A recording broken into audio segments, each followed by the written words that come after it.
এই শান্ত লেকটা হঠাৎ বিস্ফোরণ ঘটায়। ভাবুন তো, একটা একদম শান্ত লেক হঠাৎ করে বিস্ফোরণ, আর কয়েক সেকেন্ডেই সব শেষ। এই লেকের পানির নিচে লুকিয়ে থাকে ভয়ঙ্কর এক গোপন শক্তি। বছরের পর বছর ধরে জমে থাকে বিষাক্ত গ্যাস, যা আমরা চোখে দেখতে পাই না। কিভাবে বিস্ফোরণ হয়? লেকের অনেক গভীরে জমে থাকে কার্বন ডাই অক্সাইড গ্যাস। চাপ এত বেশি হয় যে একসময় এই গ্যাস হঠাৎ করে উপরে উঠে আসে, ঠিক যেন ঝাঁকানো সোডা বোতল খুলে দেওয়া। 1986 সালে আফ্রিকার ক্যামেরুনে লেক নস নামের একটি লেকে এমনই এক ভয়ঙ্কর বিস্ফোরণ ঘটে। মাত্র কয়েক মিনিটে প্রায় 16 লাখ টন CO2 গ্যাস বের হয়ে আসে। এই গ্যাস বাতাসের সাথে মিশে চারপাশের গ্রাম ঢেকে ফেলে।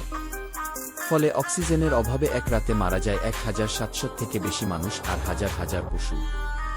এই ধরনের লেক বিস্ফোরণকে বলা হয় এটি খুবই বিরল, কিন্তু ভীষণ ভয়ঙ্কর। শান্ত পানির নিচেও লুকিয়ে থাকতে পারে মৃত্যু। প্রকৃতিকে কখনোই হালকা করে দেখবেন না।